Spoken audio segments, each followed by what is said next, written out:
Assalamualaikum warahmatullahi wabarakatuh. Jumpa lagi bersama saya Suryani.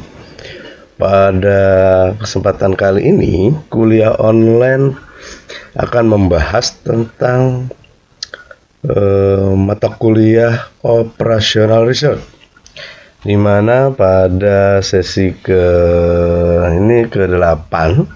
materi yang akan saya sampaikan adalah analisis jaringan kerja, di mana di sini ada dua metode, yaitu CPM dan PERT. Pada kesempatan kali ini saya akan membahas tentang analisis jaringan kerja dengan CPM-nya dulu. Baik, sebelum mulai jangan lupa di subscribe channel ini untuk mendapatkan video-video berikutnya. Jangan lupa juga dinyalakan loncengnya, di komen, di like, kemudian di share ke teman-temannya. Barangkali ada yang membutuhkan materi-materi atau video-video pembelajaran tentang analisis jaringan kerja. Baik, terima kasih. Langsung saja kita mulai analisis rancangan kerja yang pertama. Apa sih sebenarnya analisis jaringan ini? Analisis jaringan ini merupakan teknik kita menganalisis gitu ya, sehingga si manajemen biasanya ini pada aktivitas proyek ya. Jadi kegiatan-kegiatan yang sifatnya proyek atau pembangunan gitu, ini manajemen proyek ya. Tapi di operational research pun kita gunakan. Ini baik yang sedang berjalan ataupun yang baru. Ini menganalisisnya adalah dengan cara metode CPM dan PERT ini. Apa sih fungsinya menganalisis jaringan ini atau analisis jaringan kerja ini? Yang pertama adalah membuat perencanaan. Ya, kedua mengatur jadwal. Yang ketiga melakukan pengawasan, dan yang keempat adalah mengambil keputusan. Jadi dari analisis jaringan kerja ini kita bisa membuat perencanaan.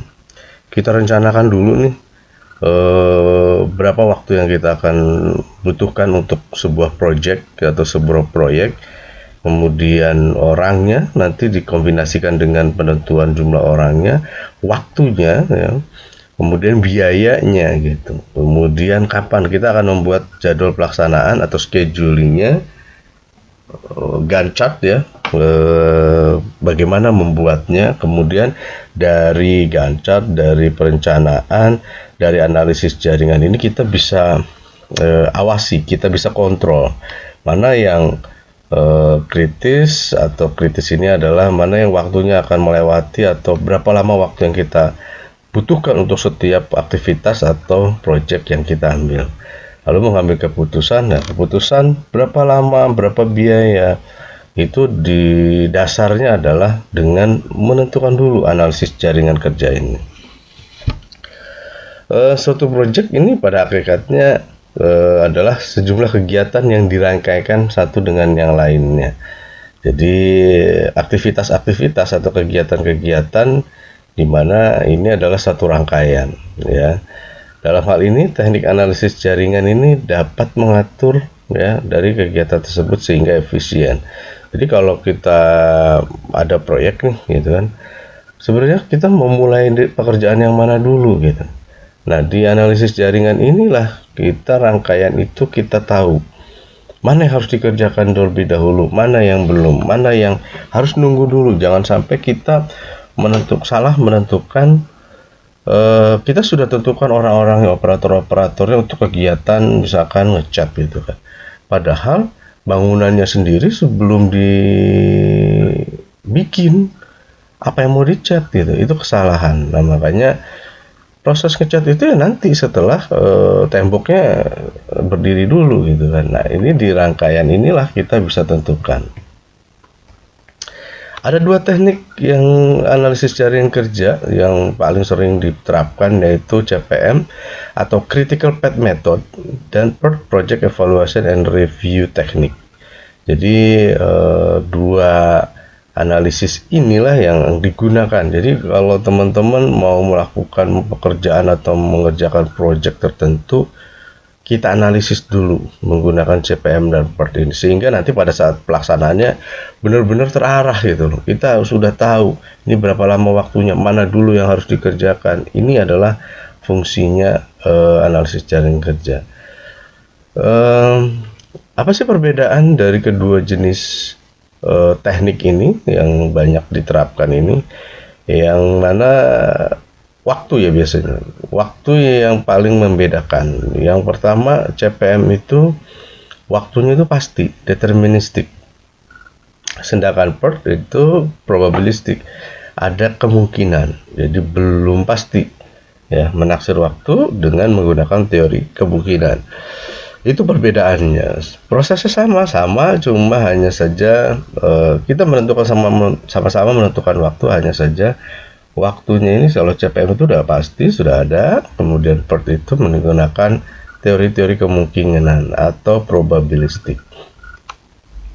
Perbedaan selanjutnya adalah PERT ini digunakan pada perencanaan pengendalian proyek yang belum pernah dikerjakan. Ya, karena belum pernah ya sudah kita mengambil probabilistik atau kemungkinan-kemungkinan.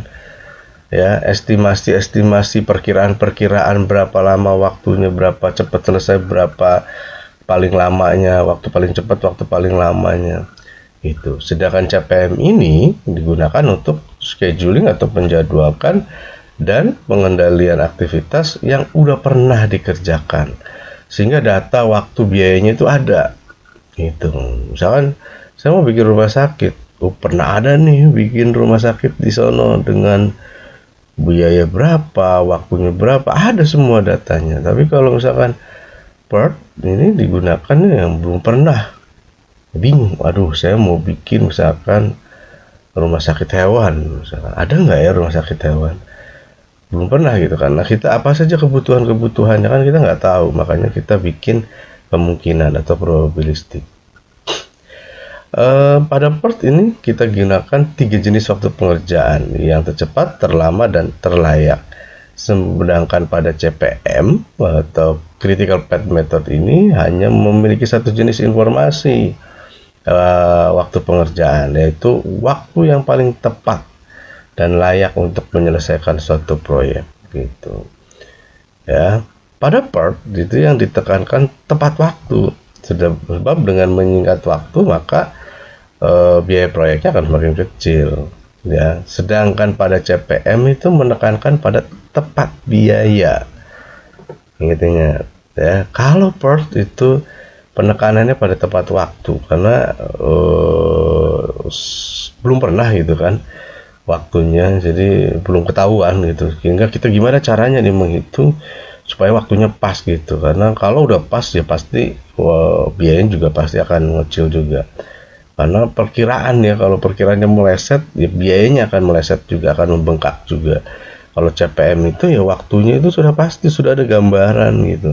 Sehingga apa yang bisa kita tekan? Oh, biayanya nih, gimana caranya supaya biaya bisa kita tekan? Kalau pada PERT ini anak panah menunjukkan tata urutan, kalau pada CPM itu tanda panah itu kegiatan. Itu perbedaan-perbedaannya ya. Tapi pada prinsipnya PERT dan CPM ini adalah suatu alat manajemen proyek yang digunakan untuk melakukan penjadwalan, mengatur, mengkoordinasi bagian-bagian pekerjaan. Kemudian PERT ini panjangannya Program Evaluation Review Technique, CPM itu Critical Path Method. Ada 6 langkah di PERT dan CPM sama ya. Yang pertama, mengidentifikasi proyek dan menyiapkan struktur pecahan kerja. Jadi kita tuh harus bisa menganalisis atau mengurai ya pecahan-pecahan kerjaan-kerjaan apa aja yang mau dilakukan pada si proyek tersebut. Kemudian membangun hubungan antara kegiatan, memutuskan kegiatan mana yang lebih dahulu, mana yang mengikuti yang lain. Kemudian yang ketiga, menggambarkan jaringan yang menghubungkan keseluruhan kegiatan. Kita bikin gambar ya, bikin gambar jaringan. Yang kedua tadi kita harus bisa menghubungkan aktivitas mana, kegiatan mana, kerjaan mana yang terkait dengan kerjaan berikutnya gitu. Kemudian menetapkan perkiraan waktu atau biaya untuk tiap kegiatan. Menghitung jalur waktu terpanjang melalui jaringan. Ini yang disebut jalur kritis, CPM nih. Ini jalur kritis ya, critical path method. Ini yang terpanjang adalah jalur kritis. Waktu yang terpanjang ya.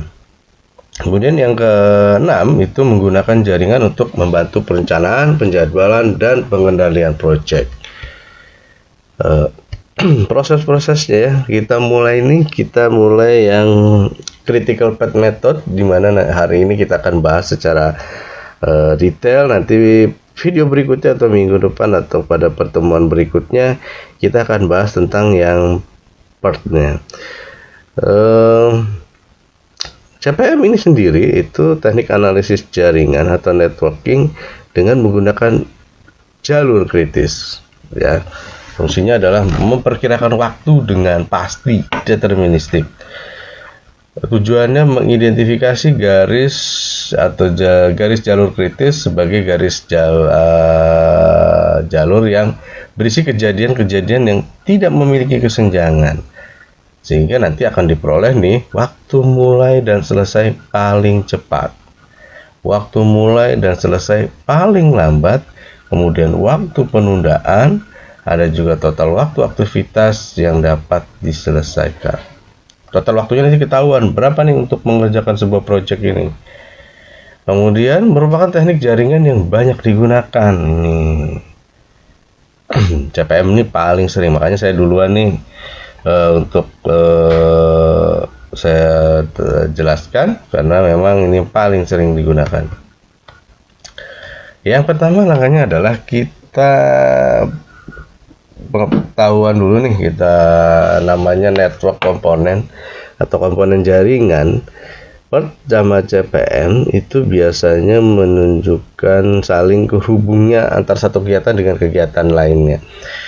Ada dua pendekatan untuk menggambarkan jaringan. Ini perhatikan ya, nanti kalau ketemu atau teman-teman mencari sumber yang lain, referensi yang lain, kemudian bentuknya berbeda, bukan mana yang benar yang salah, tapi memang ini ada dua pendekatan gambaran. Yang pertama kita memakai kegiatan pada titik ya, activity on node, kegiatan pada titik. Jadi kegiatan ini disimbolkan pada titik, activity on node atau on, dan kegiatan pada panah atau AOA, activity on arrow. Jadi on sama AOA. Kalau on itu titiknya menunjukkan kegiatan, sedangkan pada AOA panahnya, tanda panahnya yang menunjukkan kegiatan. Perhatikan ya, hanya pada panah dan titik. Jadi nanti komponen jaringan itu ada panah sama titik. Kalau yang titik itu on, kalau yang panah itu AOA. Nih lebih detail lagi, apa sih on, apa sih AOA? Perbandingannya seperti ini. Contoh yang pertama, A titik tanda panah, B titik ini di sini titik A, B, C ini. Activity on node. A datang sebelum B, yang datang sebelum C, B-nya. Jadi aktivitas C itu boleh dikerjakan sebelum sesudah B-nya itu selesai. Begitupun B, A-nya harus selesai dulu. Kalau yang activity and arrow, panahnya yang disimbolkan dengan A nih. Titiknya enggak. Ini nunjukin A, B, C. Hanya itu saja, penyimbolan saja. Kemudian ada activity on node-nya. Ya, titik A, titik B, titik C, A dan B keduanya harus diselesaikan sehingga kita bisa memulai C-nya. Jadi C ini bisa dikerjain kalau A sama B-nya udah selesai. Kalau yang panah yang disimbolkan adalah panahnya, bukan titiknya. Itu sama saja. Nih, kalau ini titiknya ada berapa? Ada 4. Gitu kan. Ini juga titiknya ada 4. Gitu. Tapi bukan ini yang jadi fokus, tapi panahnya. Ini titiknya ada 3, tuh 2, 3. Titiknya ada 3. Ya, ini panahnya ada 3. Dan panahnya juga ada 3. Kemudian yang C A itu dikerjakan gitu kan untuk mengerjakan B dan C. Jadi B sama C ini nggak bisa dimulai sebelum A-nya selesai. Itu titik A, B, C. Kalau ini panahnya A, panah B, panah C. Perbandingannya ya bisa dipahami ya. Atau seperti ini bentuknya. C dan D tidak dapat dimulai hingga A dan B-nya itu selesai. Karena A itu buat C juga, A juga bisa dipakai buat D, B juga sama gitu. Titik yang dikasih simbol A, B, C, D. Nah, kalau activity yang panah-panah bentuknya jadi seperti ini. Nanti si A masuk ke titik ini, si B masuk ke titik ini, nanti jadi C dan jadi D juga. Kemudian yang kelima, yang titik C tidak dapat dimulai setelah A dan B selesai. Sementara D ini tidak dapat dimulai, hanya B-nya yang selesai. Kemudian kegiatan dummy ditunjukkan pada AOA. Nih, kalau di sini tidak ada dummy activity ya. Dummy activity, di mana dummy activity itu B-nya itu langsung ke C. Ya, harus ada garis panah. Nih B ke C nih. Kan kita gimana cara membuat panahnya gitu kan? Kalau ini kan enak B langsung ke C. Ya. Kemudian D-nya di sini. Dummy itu garis bantu ya, tapi tidak ada nilai atau waktunya gitu. Ya, jadi ini bentuknya. Jadi C tidak dapat dimulai setelah A dan B selesai. Sementara B-nya itu punyanya ke D gitu kan. Ini lah nggak bisa nih. Tanda panah ini langsung ke sini. Nih, kalau panah ya. Karena panah ini menunjukkan kegiatan. Jadi nggak bisa nih dari titik ini langsung ke sini gitu. Nggak bisa. Nanti dari kegiatan apa gitu kan. Kalau ini kan nggak masalah gitu, karena memang panah ini tidak menunjukkan aktivitas gitu, titik yang menunjukkan aktivitas. Jadi boleh aja B langsung ke C. Kalau makanya butuh dummy nih, dummy itu bahwa C itu harus A dan B gitu. Jadi bentuknya seperti ini nih. Nah, baru bisa ke C gitu. Dan yang terakhir ini B dan C tidak dapat dimulai kalau A-nya belum selesai. Dan D tidak bisa dimulai kalau B dan C-nya belum selesai gitu. Kegiatan dummy-nya juga pada panah ya. Kalau titik dummy itu nggak dipakai. Kalau panah itu pasti dipakai. A itu menuju kegiatan panah A ya, kemudian ke B gitu kan, titik A ke B gitu. Tapi untuk nyampe ke D itu harus lewat C dulu. Sementara dari A itu panah ini panah ini nih nggak ada yang langsung ke sini, nggak ada langsung ke bawah gitu kan, langsung ke C gitu, nggak ada. Makanya butuh, karena ada titik lagi gitu di sini. Baik, langsung kita ke contoh ini. Pemerintah akan membangun rumah sakit berstandar internasional. Ini rumah sakit tersebut akan dibangun dan harus melalui 8 kegiatan. 1. Bangun komponen internal. 2. Modifikasi atap dan lantai. 3. Membangun tumpukan. 4. Menuangkan beton. 5. Memasang rangka menuangkan beton dan memasang rangka itu 4. Membangun pembakar temperatur tinggi. 6. Memasang sistem kendali polusi. Yang ke-7. Membangun alat pencegah polusi udara. Dan yang ke-8 itu kegiatan pemeriksaan dan pengujian. Itu 8 kegiatan untuk membangun rumah sakit berstandar internasional. Ini penjelasannya. Kita bikin tabelnya. Kegiatan A Membangun komponen internal, kegiatan B memodifikasi atap lantai, kegiatan C membangun tumpukan, kegiatan D menuangkan beton dan memasang rangka, kegiatan E membangun membakar temperatur tinggi, kegiatan F memasang sistem kendali polusi, kegiatan G membangun alat pencegah polusi udara, dan kegiatan H memeriksa dan menguji. Ada pendahulu nih, ini yang harus diperhatikan ya. Membangun komponen internal, apakah butuh kegiatan pendahulu? Tidak. Memodifikasi atap dan lantai, sebenarnya sih ada nih, kita harus beli ini, beli itu gitu kan, tapi ini kita anggap sudah ada karena sifatnya yang proses pembangunan. Para penyiapan itu, material itu diabaikan karena dianggap ya ini bukan dari proses pembangunan gitu. Yang pertama, membangun tumpukan. Membangun tumpukan ini itu harus selesai yang membangun komponen internal ya. Komponen internalnya itu kita harus bangun dulu, baru kita bisa membangun tumpukan. Terus menuangkan beton dan memasang rangka. Memasang beton dan memasang rangka itu harus bangun tumpukan dan modifikasi atap dan lantai dulu.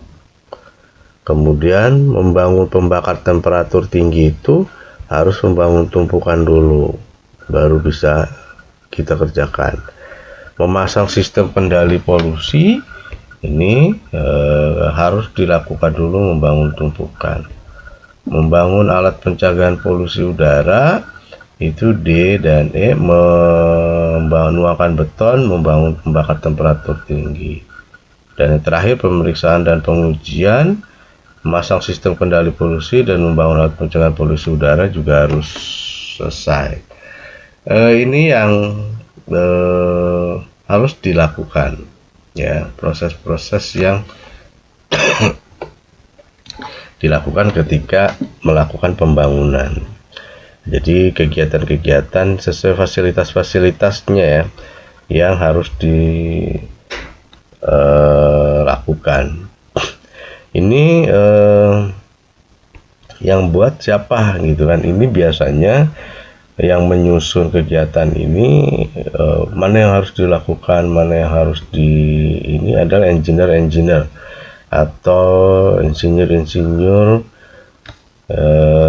Tapi kita juga harus tahu, sebagai di luar dari teknik atau insinyur, biasanya kita juga harus mempunyai pemahaman ini ya, di sipil ya, arsitek, kemudian di manajemen proyek ada. Makanya biasanya tim ya, tim itulah di sana ada orang-orang yang memang mengerti tentang aktivitas-aktivitas ini.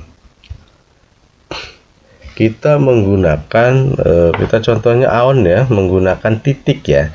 Kita coba menggunakan titik ya, bentuknya seperti apa gitu kan. Yang pertama kita start itu terdiri dari, kita bikin A nih ya, A dan B ya, kemudian C itu dapat dari A. Nah, dari A itu menuju ke C nih ya, kemudian dari A juga bisa menuju ke D nih, sini. B modifikasi atap, nanti lanjut ke D juga nih, ke sini. Dari D itu kemana? Dari D itu ke G ya nih. Nah, dari D itu ke G, benar. Lalu dari A ke C, dari C kemana nih? Dari C ke E sama F. Tuh, C itu ke F dan ke E. Dari E ke, kita lihat dari E itu ke D, G, ke D dan G gitu. Begini, G, dari G ke H. Nah, dari F ke H, ujungnya di H. Kalau yang proyek ke panah bentuknya seperti ini. Jadi A itu di panahnya, A membangun komponen internal ya, yang B memodifikasi atap dan lantai ya. Kemudian Dari A itu kita ke C, membangun kumpulan tumpukan, ya. Nah, dari D itu menuangkan beton dan memasang rangka, itu harus dari A sama B, bener nggak? Nah tuh, sementara A sama B itu ada titik nih ke C, makanya butuh dummy activity. Nggak ada kegiatannya, yaitu membangun komponen internal sebenarnya, tapi kan udah ada di sini gitu kan, udah diwakili dengan A, harusnya kan dari sini langsung ke sini gitu. Tapi kita nggak bisa. Makanya bikin dummy activity. Kemudian yang kedenya menuangkan beton dan memasang rangka itu B sama A. Dari sini ya menuju ke G, membangun alat pencegah polusi udara. Dan ini membangun kumpulan tumpukan, itu nanti membangun pembakar temperatur tinggi dan memasang sistem kendali polusi. Bisa dua ini. Karena nanti ininya berbeda. Si G ini harus ada kegiatan E sama D. Nah, H itu harus ada kegiatan F sama G gitu. Ini adalah yang terakhir, pemeriksa dan pengujian. Jadi 1, 2, 3, 4, 5, 6, 7, 8. Titiknya ada 7, panahnya 8. Kalau ini titiknya ada 8, ya panahnya ya 1, 2, 3, 4, 5, 6, 7, 8, 9, banyak. Yang diperhatikan adalah titiknya. Kalau ini panahnya. Lalu yang berikut, kalau tadi sudah membuat jaringannya, networknya, kita akan membuat aktivitas, jadwal aktivitasnya. Menentukan jadwal proyek atau jadwal aktivitas ini, kita perlu mengidentifikasi waktu mulai dan waktu selesai untuk setiap kegiatan. Ingat, kegiatan itu yang ini ya, A kalau di titik, A kalau di panah. Jadi setiap kegiatan itu kita harus identifikasi waktunya. Waktu mulainya kapan, waktu selesainya berapa lama gitu misalkan. Lalu kita menggunakan proses to pass ya, terdiri atas forward pass, hitung maju, backward pass untuk menentukan jadwal waktunya. Jadi kita tuh setelah kita bikin gambar jaringan tadi, kita isi di setiap titik atau panah itu waktunya berapa. Ya, waktu mulainya, waktu selesainya. Ya. Yang pertama ES, early start, dan EF, early finish. Nah, kalau hitung maju. Kalau hitung mundur atau ini forward pass atau hitung maju, kalau yang hitung mundur ada namanya latest start sama latest finish ya. Jadi waktu selesai, waktu mulainya berapa gitu. Jadi ada dua, nanti ada dua. Nah, kalau kita menggunakan titik ya, kita akan menggunakan titik ya. Pada contoh ini kita akan menggunakan titik node on ya. Kita akan menggunakan titik sebagai kegiatan. Nanti yang bentuknya seperti ini. Ya. Di sini nanti akan menunjukkan nama kegiatan. Nih. Kemudian di sini ada, kita nanti isikan early startnya berapa, early finishnya berapa, waktu mulainya berapa, waktu selesainya kapan, berapa lama. Kemudian ini latest start, kemudian latest finish ya, sama gitu kan. Yang paling cepat ini paling lama selesai, paling lama mulainya. Ya, kemudian di sini lamanya kegiatan, di sini waktu. Yang kalau soal di sini tuh nih ya, muter. Ini harus kita tentukan waktunya. Nanti kita lihat contohnya ya. Ini harus diingat ya,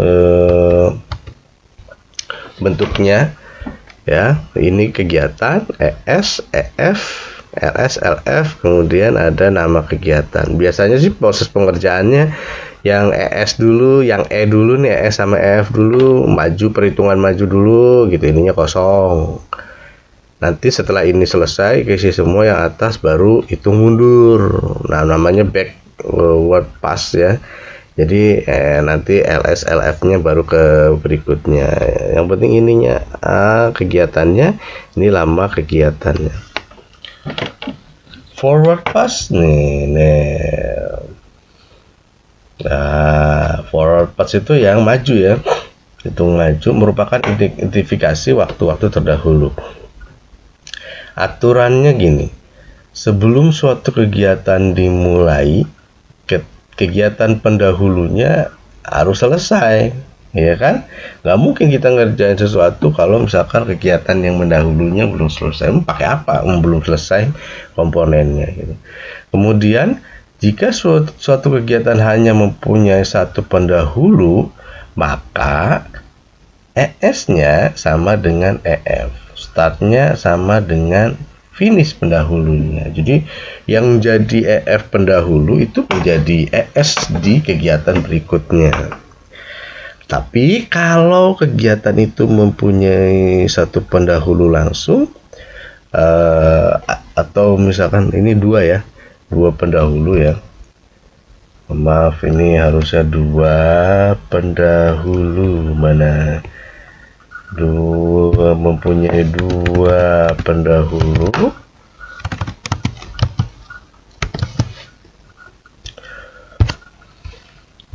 Kalau misalnya ada dua nih pendahulunya, maka ES-nya adalah nilai maksimum dari EF pendahulunya. Misalnya ada dua nih, ada dua kegiatan yang masuk ke kegiatan berikutnya.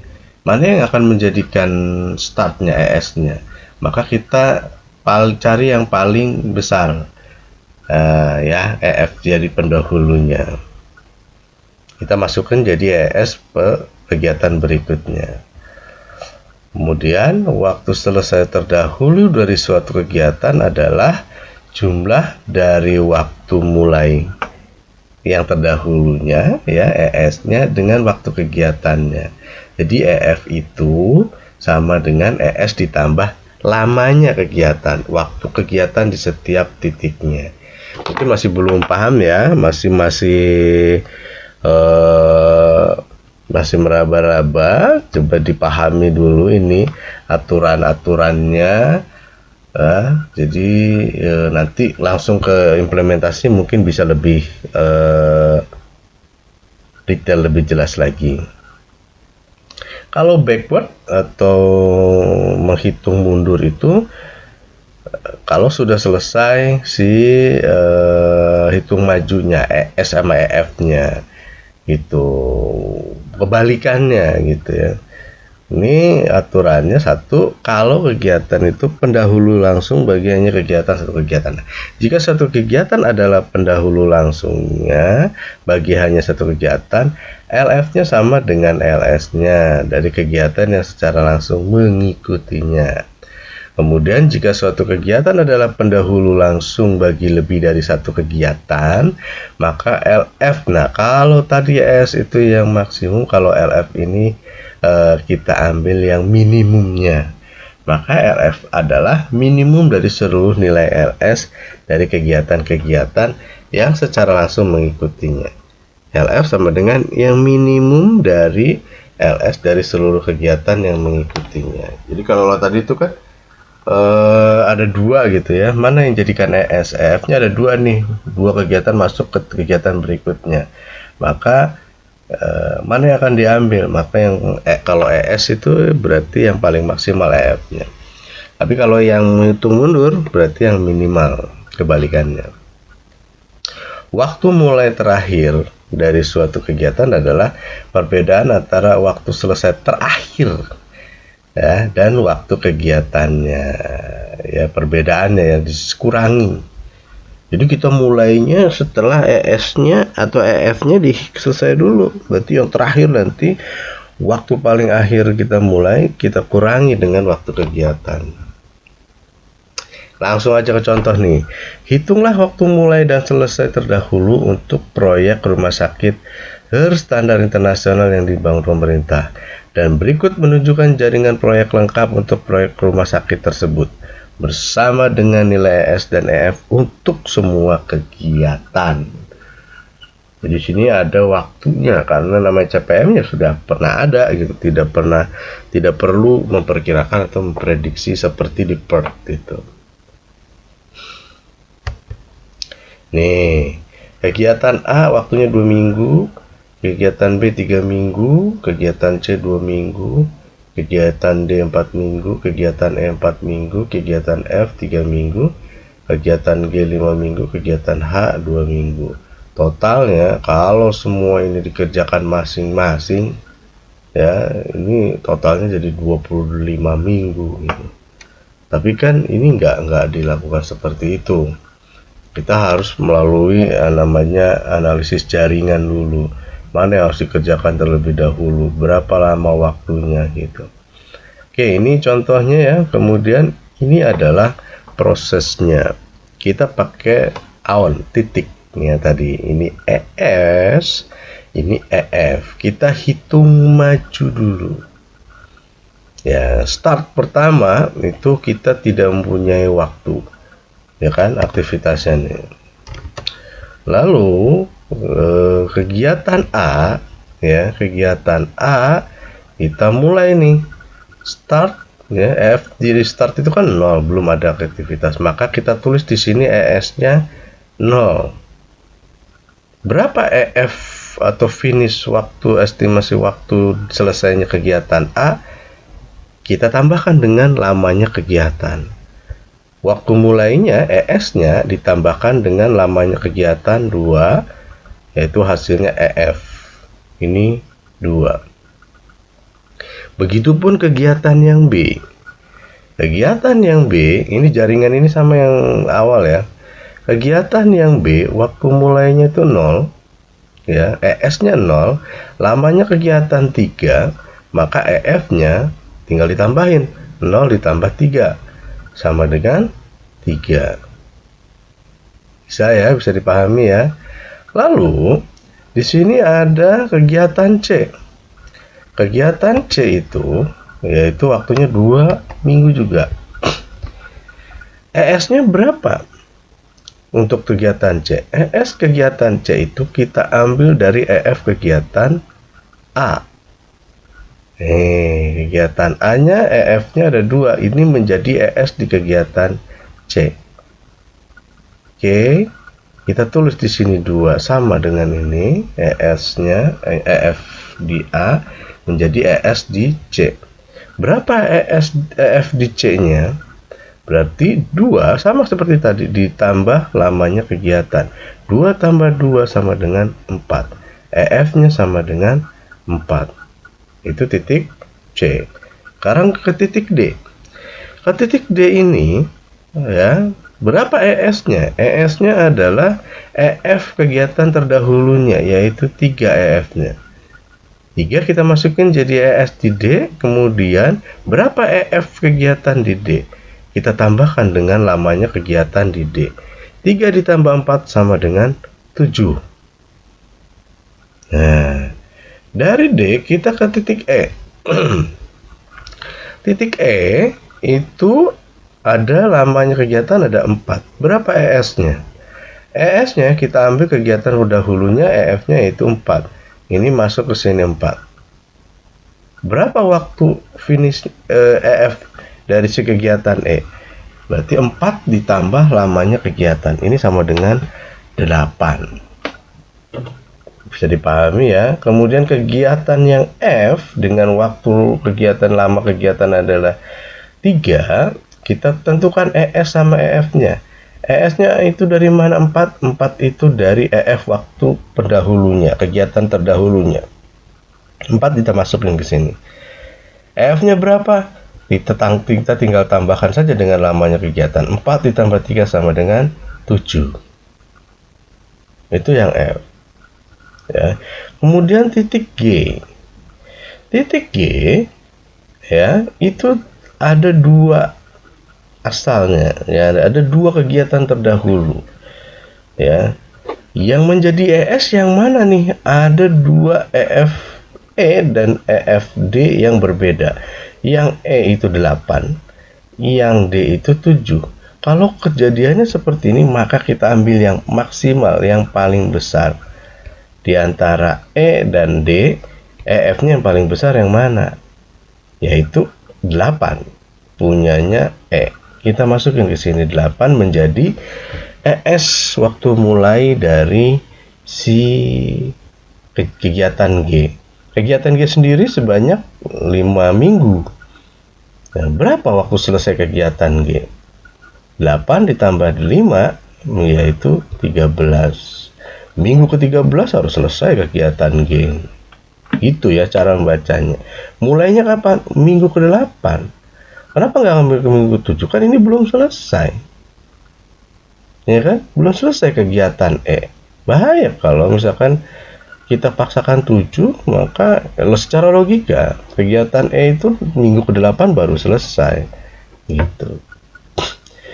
Lalu G dan F sudah ketemu untuk kegiatan H.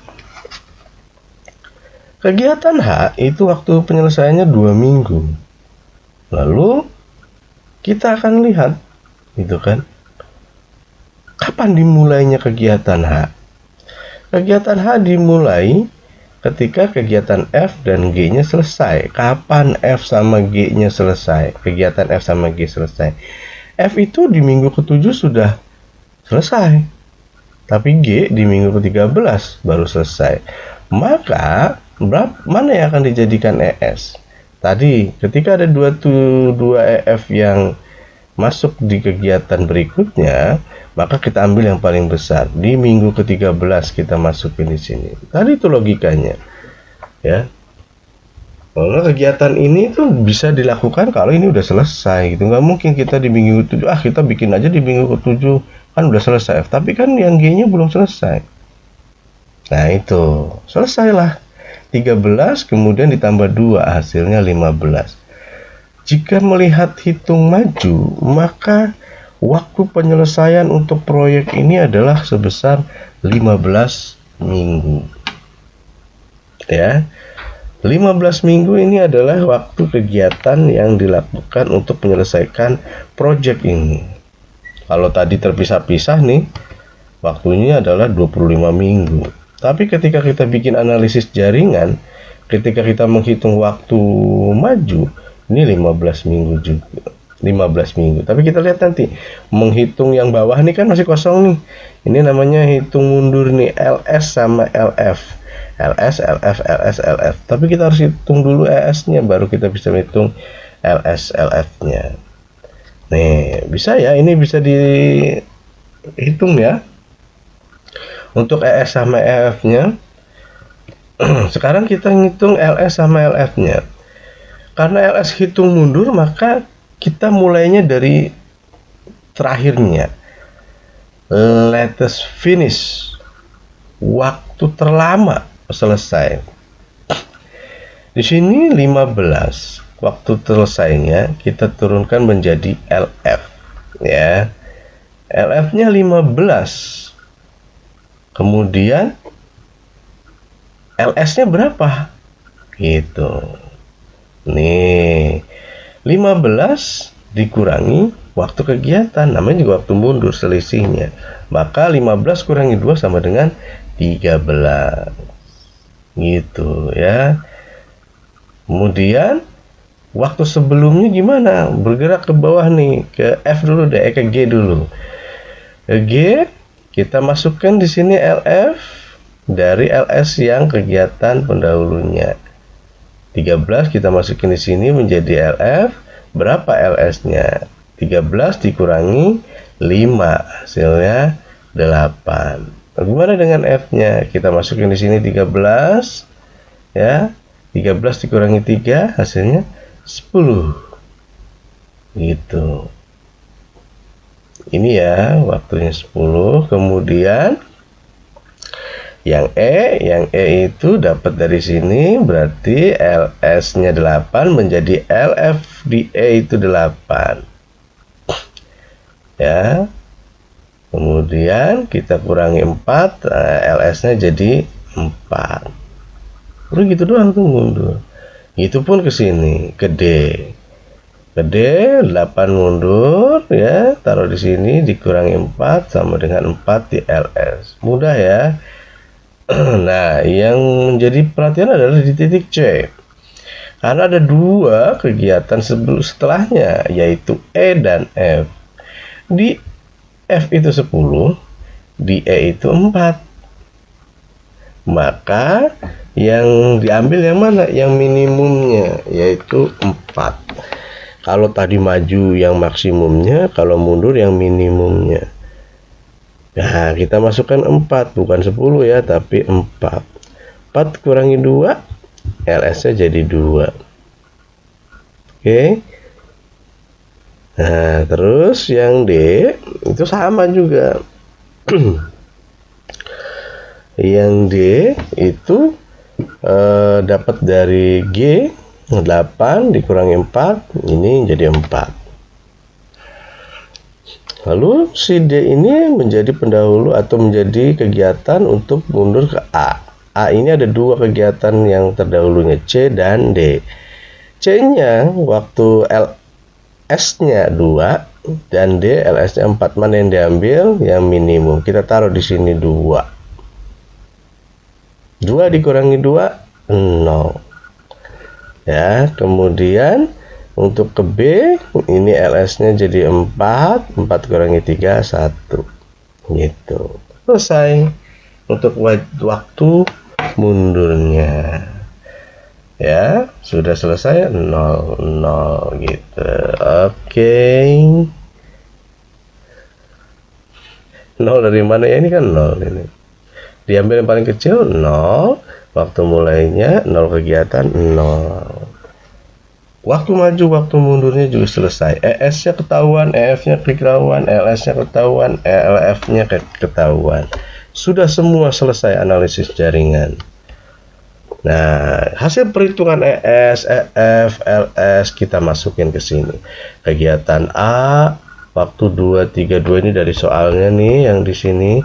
2, 3, 2, 4, 3, 5, 2. Kemudian ES, dari mana ES? ES sama EF nih. Kegiatan A ES-nya 0, 2. Bener nggak?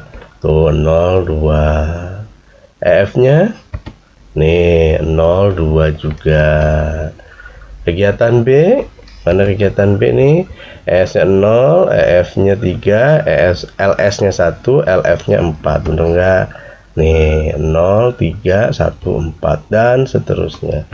Yang C juga sama, nih ES-nya 2, EF-nya 4, LS-nya 2, LF-nya 4. Nih 2, 4, 2, 4. Lalu yang D nih 3, 7, 4, 8. Ya, 3, 7, 4, 8. Kemudian yang E 48, 48. Tuh. 48, 48. Kemudian yang F 47, 10, 13. Nih 47, 10, 13. Yang G-nya gimana yang G? 8, 13, 8, 13. 8, 13, 8, 13. Yang H-nya 13, 15, 13, 15. 13, 15, 13, 15. Ini hasil kegiatan perhitungan ES, EF, LS, dan LF. Nah, dari sini kita bisa bikin Gantt-nya. Ini namanya Gantt atau scheduling ya. Kalau teman-teman bikin penjadwalan gitu, harusnya menggunakan ini dulu ya. Kalau saya perhatikan, kalau saya melihat skripsi teman-teman ada penjadwalan membuat skripsi gitu kan, itu cara membuatnya seperti ini harusnya, kapan harus diselesaikan gitu ya, waktunya gitu. Membangun komponen internal nih, kita lihat dari ES dan EF-nya nih 0 sampai 2, tuh waktunya 2 minggu ya. Kemudian memodifikasi 0 sampai 3 minggu, 0 sampai 3. Kemudian C, yang kegiatan C 2 sampai 4 nih ya, mulai 2 sampai dengan 4 ya, garisnya tuh ini 0 1 2 3 4 gitu, 0 sampai membangun tumpukan, menuangkan beton dan memasang rangka nih 3 sampai 7 nih, 1 2 3 1 2 3 4 5 6 7 sampai sini. Membangun pembakar temperatur tinggi 4 sampai 8 nih, 1 2 3 4 1 2 3 4 5 6 7 8 sampai 8 gitu kan, 8 minggu. Kemudian memasang sistem kendali, lihat EF-nya 4 sampai 7 nih, 4 ya. Nah, ini tuh 4 5 6 7 ya. Oke, kemudian membangun alat pencegah produksi 8 sampai 13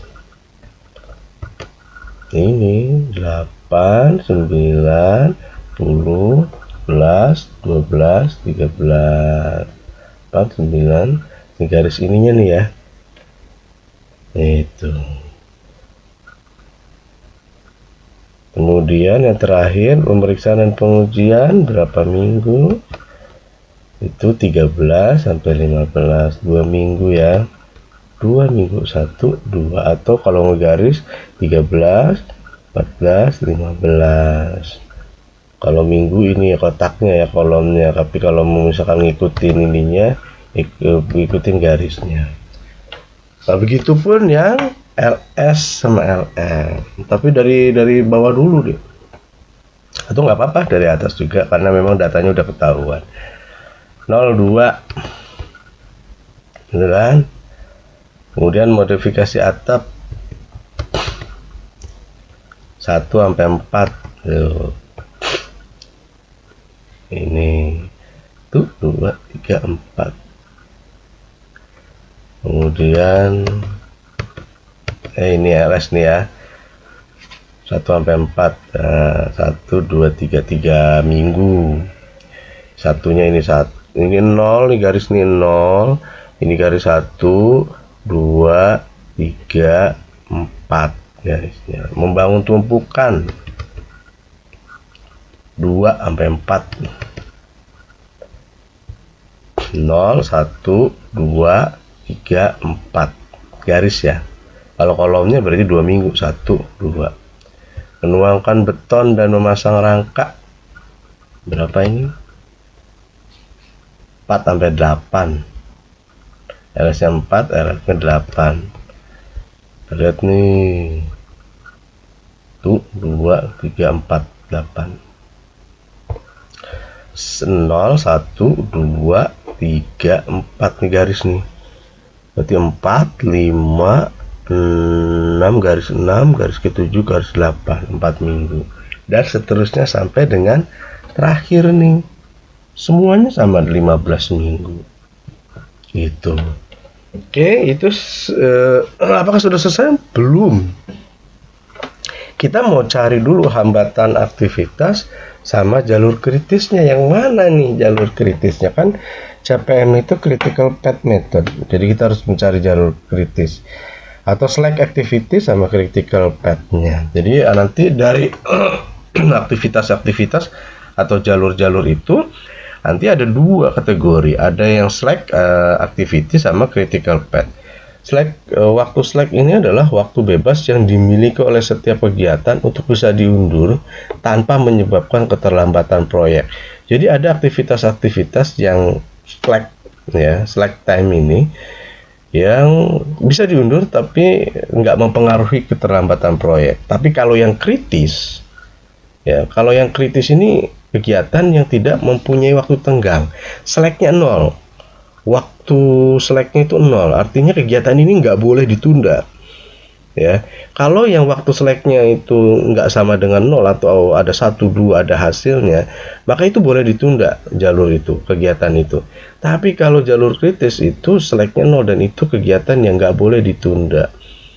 Kegiatan ini harus dimulai tepat waktu. Nih, agar tidak mengakibatkan pertambahannya waktu kegiatan proyek. Ya karena dia sudah kritis, nggak boleh nambah-nambah. Kalau itu di kegiatan mulainya itu ES-nya nggak ditepati, jadwal ES-nya misalkan minggu 7 dia minggu ke-8 baru dimulai, maka kita pasti akan molor selesainya. Kegiatan dengan selek atau waktu selek 0 ini disebut sebagai kegiatan kritis, nggak ada waktu tundanya dan kegiatan kritis dan berada pada jalur kritis. Inilah fungsi CPM. Tapi kalau waktu seleknya itu tidak sama dengan 0 atau ada angkanya 1, 2, 3, 4, maka itu boleh ditunda. Berapa waktu tundanya itu tadi tergantung hasilnya berapa gitu. Kita akan hitung bagaimana nih menghitung slack dan jalur kritisnya. Mana yang bisa ditunda, mana yang nggak bisa ditunda, atau mana yang kritis, mana yang tidak kritis. Yang tadi, contoh yang tadi tetap. Nah, ini cara membuatnya. Ya. Kita sudah menghitung ES, EF, dan LS, LF. Nah, ini kegiatan A, B, C, D, E, F, G, H. Kemudian, slack ini diambil dari LS dikurangi ES-nya. Ya. Latest. Ya. Late start sama early start. Itu waktu paling lama dan waktu paling cepatnya. Ya, waktu paling lambat sama waktu paling cepatnya kita kurangi. Ini namanya slack. Kita mau cari ini 0 atau tidak, kritis atau tidak. Yang kegiatan A, LS-nya 0, ES-nya 0, 0 kurangi 0, 0. Kegiatan B, LS-nya 1, ES-nya 0, hasilnya 1. Yang C, LS-nya 2, ES-nya 2, 2 kurangi 2, 0. Yang D, LS-nya 4, ya, ES-nya 3, 4 kurangi 3, 1. Yang E, 4, ya, LS-nya, ES-nya 4, 4 kurangi 4, 0. Kemudian yang F, LS-nya 10, ya, ES-nya 4, 10 dikurangi 4, 6. Yang G, LS-nya 8, ES-nya 8, 8 kurangi 8, 0. Yang H, LS-nya 13, ES-nya 13, 13 kurangi 13 sama dengan 0. Kita lihat hasil slack ini, ya, slack time ini, ada yang hasilnya 0, ada yang tidak sama dengan 0. Yang hasilnya 0, ini critical path, jalur kritis. Nggak boleh ada penundaan.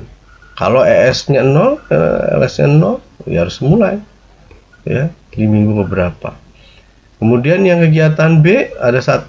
Ini slack time. Ada slack time-nya 1 minggu. Ini juga, yang D juga. Jadi yang kritis itu A, C, E, G, H. Ini namanya jalur kritis. A, C, E, G, H. Ingat, jalur kritis. Critical path method. Nah, kita mau mencari jalur kritisnya. Ya sudah, kalau udah ketahuan, ya hasilnya kegiatan kritisnya adalah A, C, E, G, H. Berapa waktu kritisnya? Kita balik lagi ke waktunya tadi ya. Nih waktunya. A 2, C 2, ya kan? Terus E 4, G 5, H 2. Bener nggak? Nah. Nih, A 2, C 2, E 4, G 5, H 2. Totalnya 15. Waktu kritisnya, ini jalur kritisnya, waktu kritisnya adalah paling memungkinkan, paling menguntungkan, biaya yang paling kecil adalah 15 minggu. Waktu penyelesaian persoalan di atas minimal 15 minggu. Ini minimalnya. Ya, lihat jalurnya ya, kita lihat ke jaringannya tadi AC dari start ke A, kemudian ke C, ya kan, ke E, ke G, ke H. Ini jalur kritisnya. A, start A, C, E, G, H. Waktu ini adalah jalur kritis. Ini nggak boleh ada penundaan. Ini nggak boleh, harus tepat waktu. Supaya waktu penyelesaiannya 15 minggu. Kalau ini molor nanti, nggak tepat waktu, sini akan panjang lagi. Bisa 16, 17, 18, 19 minggu. Semakin banyak waktu penyelesaian, maka biayanya juga akan semakin tinggi, gitu. Akan berpengaruh terhadap waktu biayanya. Oke, itu analisis jaringan kerja dengan menggunakan CPM, Critical Path Method. Jadi sudah tahu ya. Ini kita ketahui ya waktunya, kegiatannya, dan waktu penyelesaiannya berapa. Nah, nanti minggu depan atau video berikutnya atau pertemuan berikutnya kita akan bahas yang partnya. Oke, mungkin itu saja untuk pertemuan kali ini. Video kali ini membahas tentang analisis jaringan kerja dengan metode CPM atau Critical Path Method. Mudah-mudahan bisa dipahami dan ada pencerahan. Kita masih sama-sama belajar. Saya pun masih banyak kesalahan dan kekurangan, tapi walaupun sedikit, ilmu yang saya miliki semoga bermanfaat untuk teman-teman semua. Lagi-lagi saya selalu berprinsip bahwa sebaik-baik manusia adalah yang bermanfaat untuk manusia yang lainnya. Ini adalah yang saya miliki, yang saya punyai. Mudah-mudahan bisa menjadi pencerahan atau sumber informasi yang baru. Terima kasih. Saya akhiri. Wassalamualaikum warahmatullahi wabarakatuh.